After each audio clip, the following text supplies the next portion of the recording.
Hello everyone and welcome back to my channel. Happy Sunday. Okay, so as you can see from the title of this video, it is going to be my thoughts, feelings and opinions on the fashion season so far. Yes, I'm going to pretend that I know that it's not over. We've got one more week, probably arguably the most important week. And I feel like maybe I'll do a separate video for that next week, just because Paris Fashion Week is obviously the best of the best. You know, it is the fashion week of all fashion weeks. And not only that, is that this year there is a disgusting amount of debuts. So I think that might be a separate video next week, so watch out for that one, just because I think there'll be a lot to unpack. That being said, grab a coffee. I have a coffee. It is a Sunday. It is time to reset before the week begins. So let's dive into it. I have some notes. I have a lot of notes. I have Vogue open on my laptop here as well to kind of just look at it as well. But yeah, let's get into the notes I've made. Let me put on my glasses because I'm blind without them. Okay. Yes, and I am going to preference and just admittedly say I am going to sit here, slate some of these designers. Well, not really slate it, kind of just go through like the data that I've accumulated and what I've seen. I don't think I'm going to be that mean to that many people, to be honest, but yes, I am sitting here without a bra in my Primark PJs. Like, the best critics are lonely people on their couch slating designers and wealthy people. Anyway, let's get into it. So we'll obviously kind of go chronological because that just makes sense. I'm a very chronological person. So I'll start off overall. I feel like there are overall two arching themes emerging from Fashion Week so far, and that being either real clothes for real people and real women, or a spectacle. So I feel like those are the two overarching themes that I'm seeing. A lot of tailoring, so a lot of everyday, you know, the office siren vibe is not going anywhere in my opinion. Or yeah, you have the spectacle where it's something crazy or it's something that can only really be worn on a red carpet. I mean, obviously there are so many designers and we can be sitting here for 5 hours analyzing every single show that has ever happened in the last 3 weeks. I'm not gonna do that. I'm gonna mainly focus on the brands that everyone kind of knows, the biggest brands, the biggest names. So the main three I think that were the biggest hits in New York Fashion Week were Calvin Klein, Michael Kors and Ralph Lauren. I feel like Calvin Klein was very, very focused on a modern uniform. Yeah, so it felt very, I can't read my handwriting, you guys. It felt like a very modern uniform. It felt like almost anyone could wear it at any point, whether it's the office or a dinner or anything like that. So I really, really appreciated that, and I really, really liked that because it did feel like anyone can buy Calvin Klein. However, I felt like it was very unoriginal. I felt like, yeah, it was like a modern twist, but it also just felt like I've seen it before. It felt just uninspiring, unoriginal. So yeah, I understand that it is a hard line between something that everyone can wear on a day-to-day and it not be a spectacle, or be something of a spectacle and interesting, but then I understand and appreciate that does limit the people who would buy it. I mean, I am very Mrs. Frugal. And when I buy something, I do a lot of market research and I really want to understand what I'm buying before I buy it. Yes, when I can come into a little bit of stupid adult money, then I will buy the crazy things. But right now, you know, I can't financially afford that, and I feel like a lot of people as well, you know, especially with the economy right now and the recession and just the job markets, like, people aren't really into buying the spectacle, and I think those who are, not to be mean, are kind of using fashion as a form of escapism, which I do it as well, but I think there is a limit to how much you can escape when the prices are exorbitant. I really liked it. I wouldn't run home to it. It was apparently one of the top 3 most viewed shows of New York, but I do just feel like it's just because it is an average name brand. Whereas like Alexander Wang,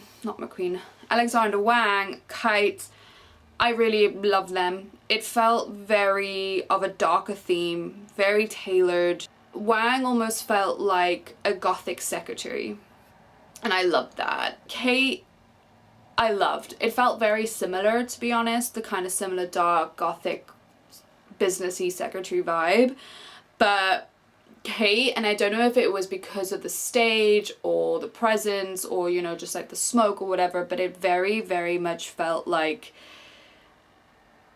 every look that came down the runway for Kite, it felt like you put that outfit on and you are instantly powerful and you're instantly got confidence, and you know those outfits that you put on and you just feel no one can stop you. And it really just felt like every single look that came down that runway just felt like one of those looks. It just felt like you could instantly just be like the president, you know, or just something so powerful wearing those clothes, and I absolutely loved it.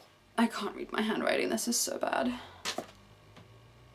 Michael Kors felt very boho, so it feels like boho is sticking around. It felt very loose with 54% being oversized, so I really liked that. The boho vibe is still continuing with 36% tailoring, so you can tell that there is that juxtaposition of looseness, baggy, but also tailoring. So I really appreciated that even though it was oversized, there was a lot of tailoring to the looks and it was very thoughtful. So I love that. I absolutely love that. I don't love Michael Kors as a brand for my own personal reasons, but overall I like the brand. I like the collection that they showed. Ralph, maybe it's biased, but oh my god, was that a beautiful collection. Like, oh my god. And also, you know, it's just like Ralph is just an amazing guy and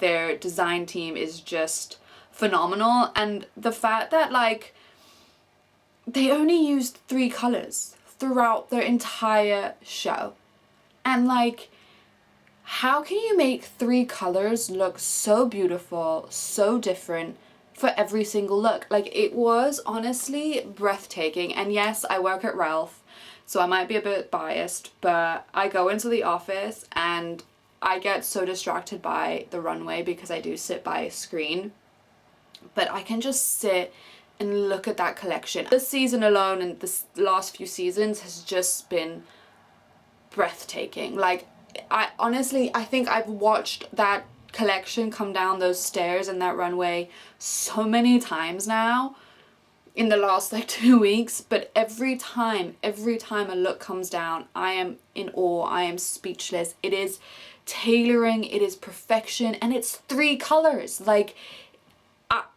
I'm still speechless. I still don't know what else to say. It is just absolutely beautiful. It is absolutely breathtaking.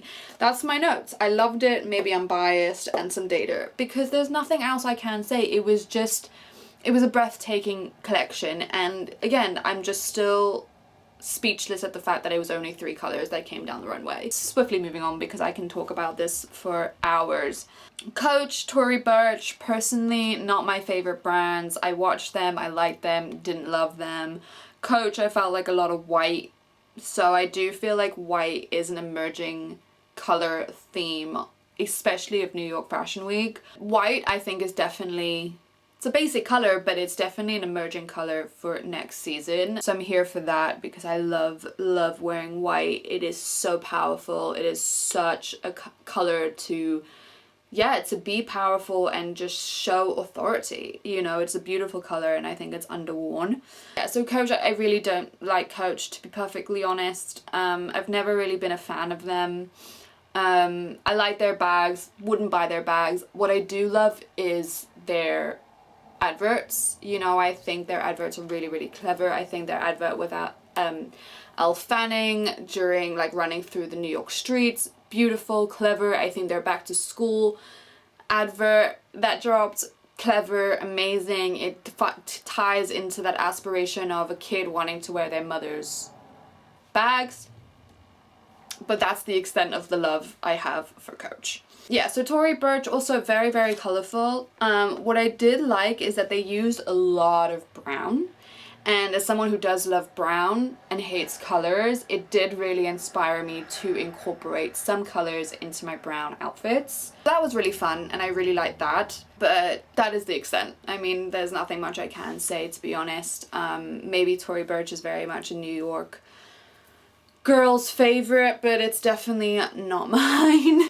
And then some other mentions, Caroline Herrera, beautiful, jaw-dropping, but yeah, not for everyone. It's very much more of ball gowns, red carpets, fancy dinners, and if you're not someone that gets invited to a fancy dinner or a red carpet every month, it is hard to buy Carolina Herrera. Stick to the fragrances. Overall, in terms of New York Fashion Week, my data collected, and take my data with a pinch of salt because I did scrape a C in math, but I did see an increase of 23% of white overall in the collections compared to the other seasons that I've analysed. And granted, I've not been analysing seasons since I was 7 years old, only in the past 2-3 years, so take that as you will. But also I saw an increase of 41% tailoring. Swiftly moving on to London Fashion Week. Now, I am a London girly. I love London. I love London fashion. I am still a hard believer that street style really does come from London. I'm so here for the bubble up theory. I think people where you'll go to Shoreditch, Brick Lane, you'll go to some like Camden, some of these crazy cool places, and you'll see people wearing something that will show on the runway a year or two later. Okay, I love London Fashion Week. I love London street style. I think it's here for it. I think Paris and Milan, you get the fancy stuff, and the street style you get from London. Debate me in the comments if you want, but London is top of the top in my opinion. London Fashion Week, in my opinion, goes unnoticed largely, but I think it's the best. Okay, so let's kind of break it down. We're not going to go through all of it because there are so many, but again, as I said, London felt more of a spectacle compared to New York, and that goes back to the two overarching themes that I have felt coming out of the season so far. It felt more of a spectacle, and I love it, and I think the emerging designers in London are the top of the top. You know, I think MIT is got nothing on St. Martin's. It's got nothing on St. Martin's. St. Martin's, you know, it's unreal. I mean, I go and I sit on King's Cross in that square and I just watch people coming out of class all day, and I love it. I'm here for it. Again, that being said, only London designers will be crazy but also throw a statement. Only London designers will send a model down the runway with a top saying, "Bye, Anna." London is fun, it is expressive, and it doesn't take itself too seriously, and that was shown with the Bye Anna top. Hilarious. What a way to open London Fashion Week, what a way to make a statement, what a way to make people laugh, and just loved it. Simone Rocha felt very Victorian ratchet, which I'm personally here for because my whole brand, personal self-brand, is embracing the ratchetness. I love it. It felt like Victorians who were spend the night in the brothel and are doing like the walk of shame home. I loved it. It also just felt like there was a lot of layers. It felt messy, it felt slept in, but there was also tailoring in the right places, and it was very thought out and very, very clever. Loved it. Richard Quinn, it felt very formal, lots of whites again, more of a spectacle, more of a red carpet moment rather than an everyday consumer could wear, and very spectacle. And that was my point of, I think the emerging designers and the designers in London are fearless, are fun, and are on top of the game. You know, you can't debate me on that. I think London designers, chef's kiss. If you're a London designer, I love you even though I don't know you. Swiftly moving on to Erdem, a lot of florals. I love Erdem. I'm not a massive fan of Erdem just because I'm someone that doesn't like prints and patterns. I think my frontal lobe is developing a bit more, so I think I'm gonna try to lean into that. However, I'm very scared of buying florals. But I loved it. It was a lot of floral, it was a lot of romantic styling, and it was just, again, breathtaking to watch that show. Moving on to Burberry. Burberry, iconic. Burberry's iconic for a reason. Although it did feel like a revival of Burberry, it felt like Daniel Lee has struggled a little bit. Last year, I think the runway show kind of missed the mark, but this year I think it kind of elevated, and it just felt like the festival of Burberry. It felt like Burberry is here. What I love to watch about the Burberry show is because obviously it's iconic, it's known for the trenches. What I love to see is how every year they make the trench feel fresh and new, even though they've been doing it every single year for as long as I have been alive. I love it. You know, I love Burberry. Burberry is one of my dream shows to go to. So yeah, I mean, speechless. But yeah, I think it was a good show for them. I think, you know, inviting people like the bus auntie very much felt English. It felt young, but it didn't feel aristocratic and stuck up like, you know, some people might assume it to be. Yeah, it felt very young and fresh and fun, you know. So they were very clever on who they invited as well. I hope that hasn't fucked it up too much because it's a little different. But anyway, we swiftly move on because I don't really care. Overall themes, data I collected, 35% of increase in tailoring in the London Fashion Weeks that I saw. An increase of 40% of colours, which is scaring me, as I've clearly made evident. I'm afraid of colour. And an increase of 204% on fringes. So fringes have really taken chokehold over all of us this autumn, this fall. But it seems like it's going to continue, and if not increase into the summer seasons next year. As well as that, there I saw an increase of 101% of lace down London Fashion Weeks. So yeah, that's some of the data I collected. Side note to London Fashion Week, just before I move on to Milan, is I think the reason why I love Burberry so much is because it's English, presenting in England. Now, I love Victoria Beckham and I love Alexander McQueen. Alexander McQueen is my ultimate designer, okay? And I love Victoria Beckham, all right? The way she does suits, like, just what is she doing right now is just phenomenal, beautiful. I can't wait for that documentary to come out. Anyway, I lose a little bit of respect for them, okay? I think it was Tommy Hilfiger who said it on a podcast or something recently, who said New York designers should show in New York. And I agree. New York designers show in New York. London designers show in London. I understand that Paris is Paris, okay? There is that connotation that Paris Fashion Week is the best week, okay? But Victoria Beckham, you're a London designer.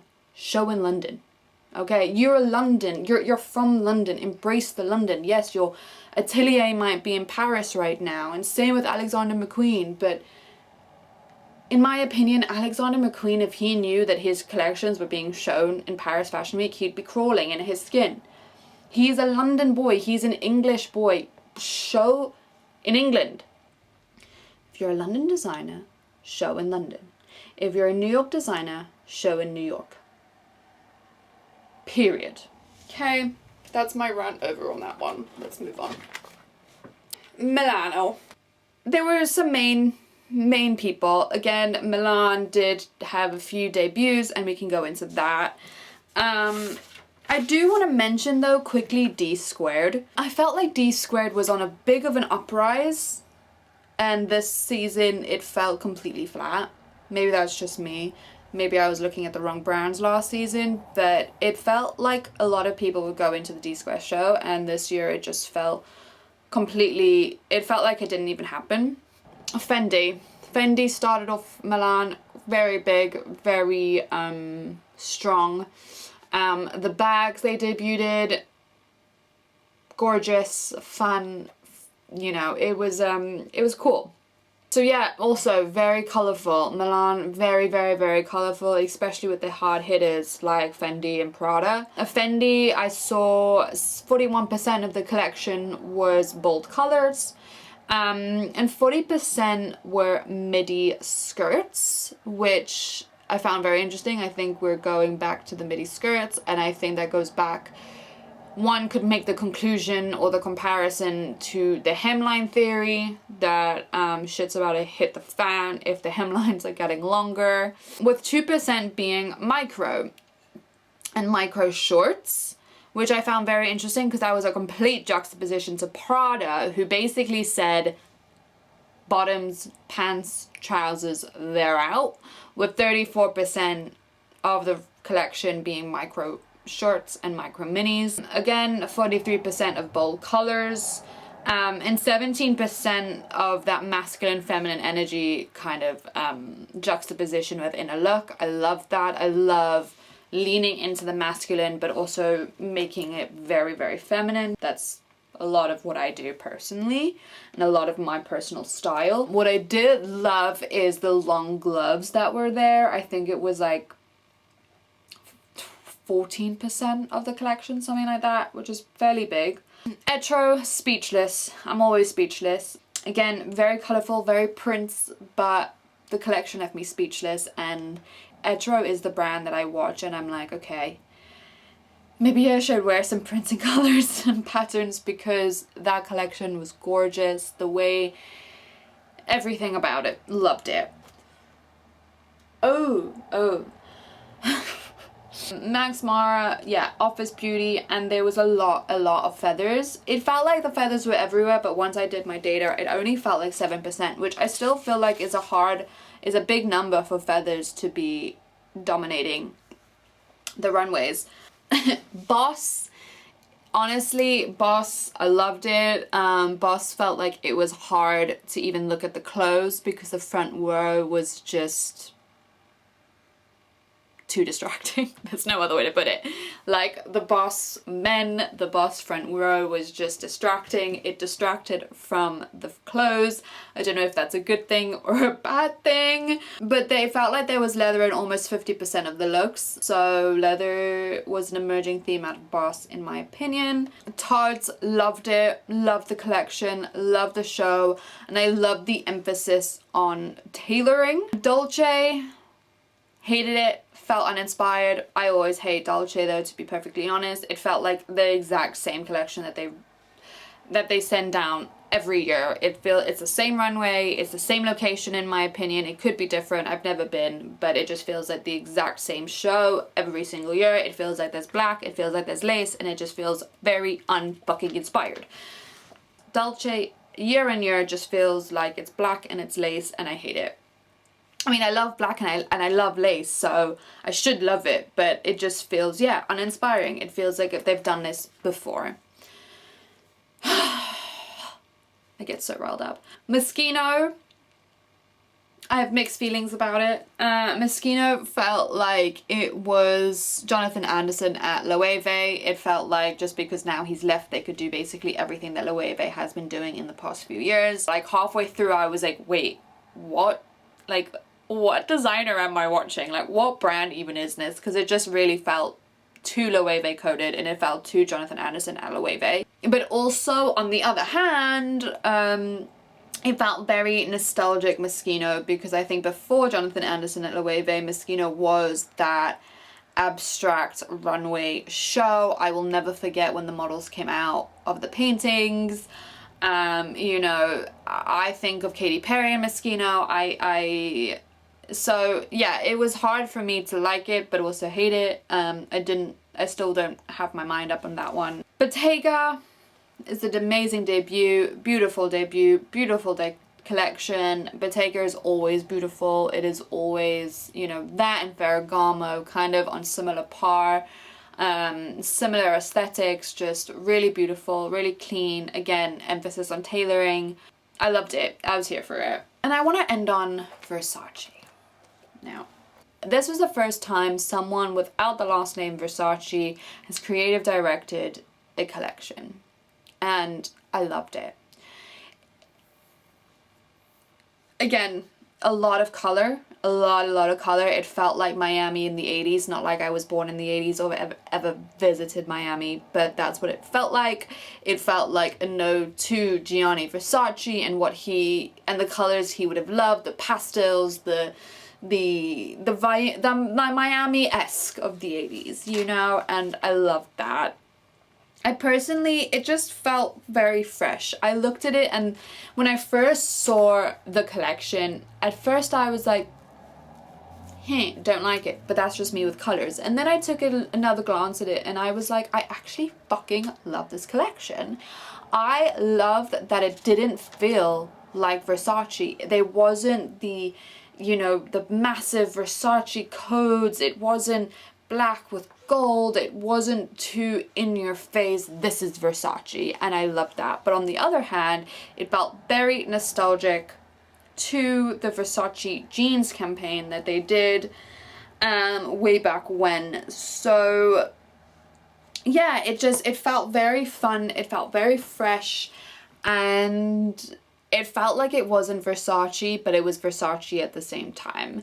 And I loved that. I absolutely loved that. And I think that's a good sign of a good debut, but also a good collection, where half the time you're like, I don't know how I feel about that. But on the other side, you're like, I fucking love this. You know, it's two sides of the brain being like, I wouldn't wear this, but fuck me, it's beautiful. You know, it's that kind of inner dialogue and inner argument that I have with myself. There's nothing else to say. I love it. I loved it. I really loved it, and I'm very excited to see what Versace is going to do in the future, because if this is how they start out, oh my god, it's beautiful. And on closing, let's talk about Gucci and Demna. Now, Demna obviously, in my opinion, ruined Balenciaga, and I think Christopher Balenciaga will be turning in his fucking grave. But on the other hand, Balenciaga is bringing in some of the best revenue this year, which is crazy, because didn't they have a scandal like 2 years ago and everyone was like boycotting it? So yeah, I think he brought Balenciaga to the forefront of the consumer's brain, and I think he did it in a very controversial and interesting way. So at the end of the day, they care about money and they care about revenue, and that's what he brought. He brought money and he brought revenue, and he brought the Gen Z market to a fashion house that was dying. So yeah, I think Christopher would crawl in his grave to see what he's done to it, but on the other hand, he's brought the Balenciaga name back to the forefront of the consumer, and I think that at the end of the day is more important. It's more important. Him moving to Gucci was a very interesting move, and personally, I've never liked Gucci. I used to call it gucky because it's ugly. You know, I hated it. The only thing I've liked about Gucci is the movie that they produced, because I'm an Adam Driver fan. That's it. Okay, nothing else. However, what he did with the movie, what he did with the pre-show, it created characters, and it created a world of, I wear that, I embody this character, I am this sexy girl, I am this powerful mother, and they created characters, and I think that was genius. I love that, you know, and I loved the movie, I loved how they did it, I loved everything about it, and I really loved the collection, and I think he did an absolute amazing job at his debut at Gucci. As someone who has never liked Gucci, who has never in their wildest dream of getting Gucci, I will buy Gucci. Purely from this collection. I think it is gorgeous. I think what he did, the leather, the detail of the Gucci code, but making it so Demna. I mean, the fact that he took the bag has just escaped my head. the name of the bag, doesn't matter, the bag, okay? The fact that he took this bag and made it so Demna, the fact that you go and you can see that the bag is already scratched, it's already ruined, and I love that because it makes it feel like, yes, it's a $2,000, $3,000 bag, but it will get ruined, and I love that, and I do love that it was very Demna, okay? Alexander McKellar, to me, too circusy, too crazy. The only thing I've ever appreciated that he did was the Jared Leto Met Gala that he did, where they came as twins. That's the only Gucci actual runway collection clothing thing, you know. And so yeah, I loved it. I never really liked Alexander McKellar. I found it too circusy, too whimsical. But yeah, what Demna has done at Gucci this season, jaw-dropping, and it really has brought Gucci back to the forefront. And I think you know, that they knew what they were doing, bringing Demna back in, bringing Demna in, because that's what Demna does. Demna takes the brand that is a bit old and a bit stuffy and a bit not for the Gen Z and makes it so desirable for the Gen Z, because the Gen Z are the target market. They are the generation that will be spending. But yeah, they knew what they were doing bringing in Demna, and I applaud them for that. And I honestly, hats off to Demna. He did amazing. He did an amazing debut, and there's a reason why everyone's speaking about it. There's a reason why I'm speaking about it. But previously, I wouldn't even put Gucci on my list. I would only put it just because it's one of the top big known brands.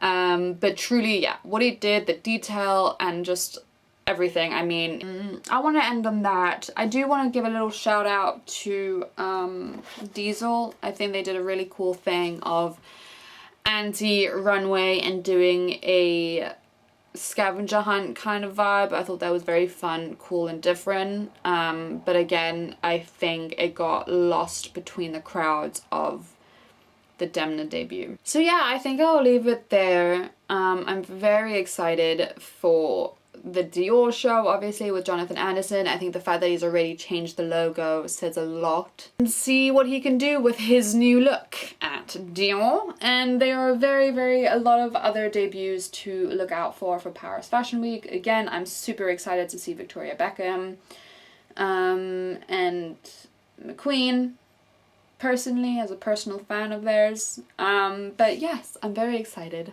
for the last week of Fashion Month. Next year, hopefully, I'll be reporting from my hotel room. But yes, so that is that. Yeah, thank you. Thanks for watching. Thanks for listening to my rant, coming to my TED Talk. Let me know what you guys thought of any of these brands, any of these collections that I just spoke about.